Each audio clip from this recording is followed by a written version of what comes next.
In this video, I'm going to discuss the general chemistry laboratory for Le Chatelier's principle.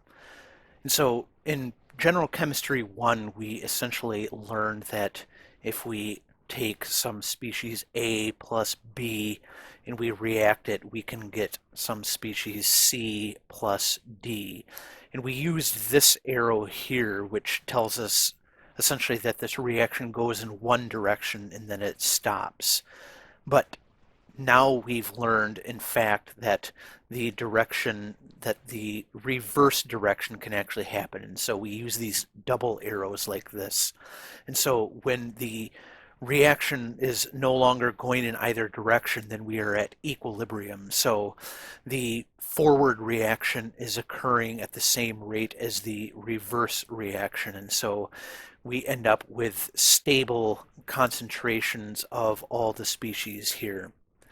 And then what Le Chatelier's principle says is that if we then disturb this equilibrium in some way, that it will then shift towards equilibrium. And so the sort of standard ways we think about this, if we increase any part of the reactions or the reactants, then the equilibrium will shift in this direction. So we will remove some of the reactants and then add some of the products. Whereas if we say have the same reaction here, then if we add some of the products, it will then shift in this direction so that we lose some of these products and then we end up with reactants.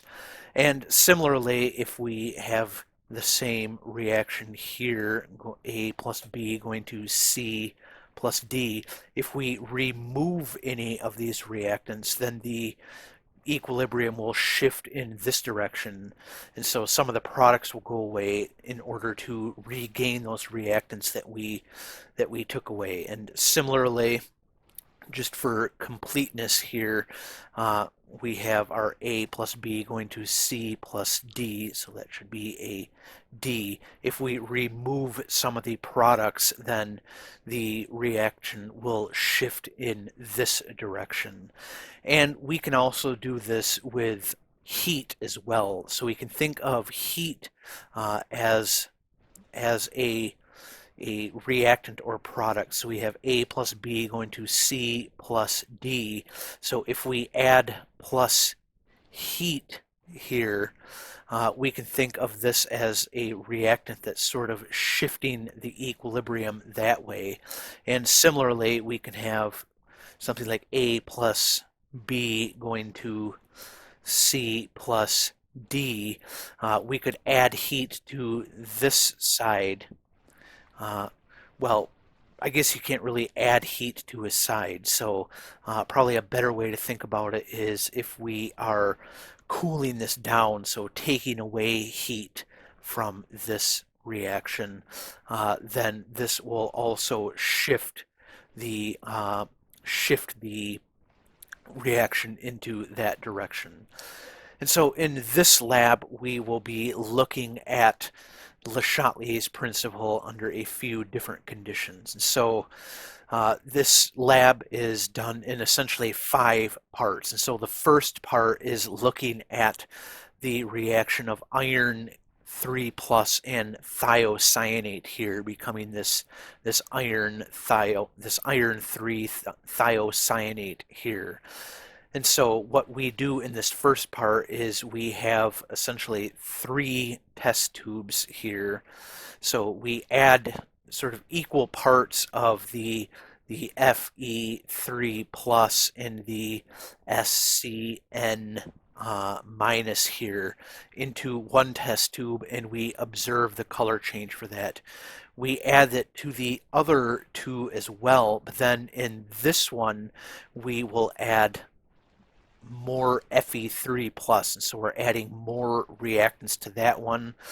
In this one we will add more of the thiocyanate into that one, so we're adding more reactants into that one, and then observe the color changes. And so what's I guess kind of interesting and maybe cool if you like that kind of thing in this lab is these solutions all have these sort of different colors, so you'll see things like pink and yellow and things like that, and adding these different reactants and products and heat and things like that will cause these color changes to occur. And so we see these kind of nice stark color changes happening, and so it's a very nice illustration of Le Chatelier's principle.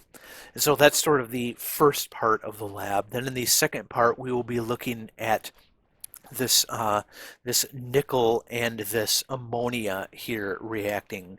And so we have a single test tube in this part, and we are adding our nickel here, which is Ni2 plus, and our NH3. So we add that in, or we add the nickel first, then we add the ammonia and see the color change, and then we actually add HCl, so hydrochloric acid, into it, and watch another color change occur. And so then, for instance, in the post-lab assignment, you'll sort of talk about how it is that adding hydrochloric acid to this equilibrium right here causes a color change.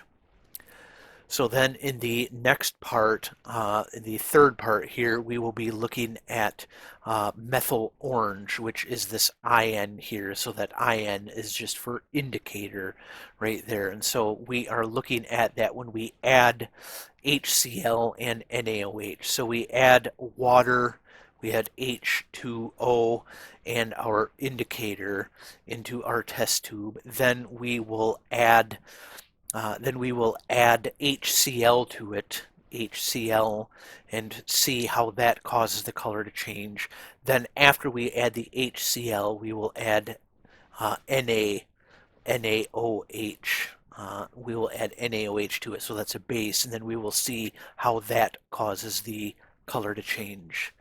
So then in the fourth part, we'll be looking at calcium hydroxide, and for this one, we will actually be reacting calcium nitrate here with sodium hydroxide to generate a solid calcium hydroxide precipitate here.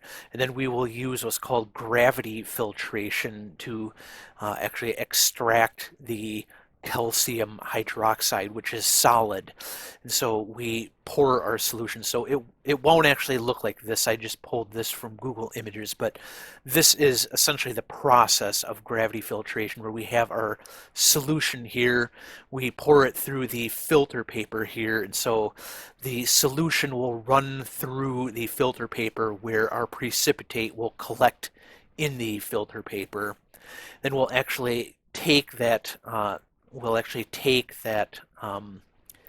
that precipitate there, which is our solid powder, and that's what we're actually going to use. So then we will add that to a solution, and then we will actually add HCl to it. So we'll have our test tube here, and we put our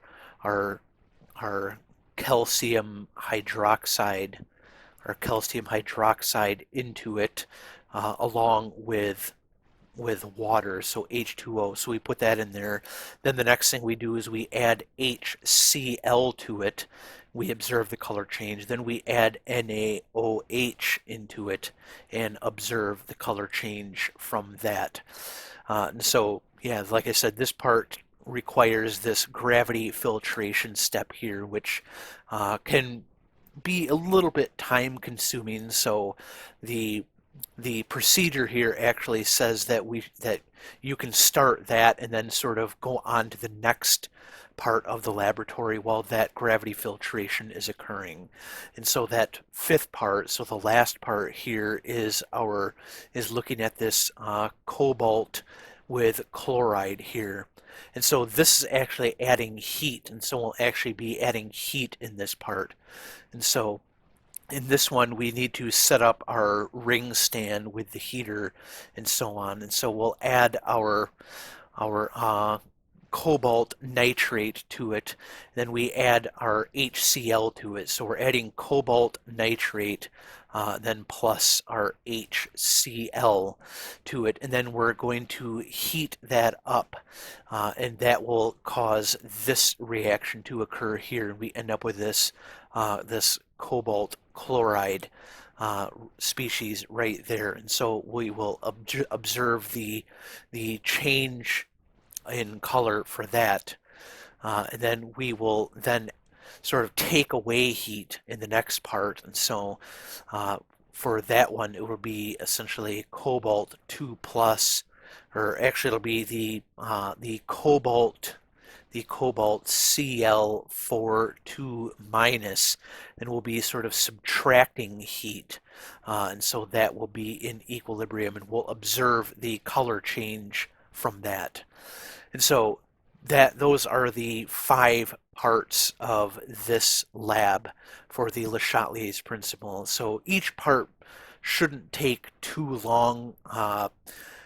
There's kind of a lot going on here, so it can seem a little bit sort of daunting, but each part is fairly simple. If you just watch this video and read through the procedure and answer the pre-lab questions before coming to lab, then this should be a fairly straightforward lab. But anyway, I hope this video was helpful, and I will see you later.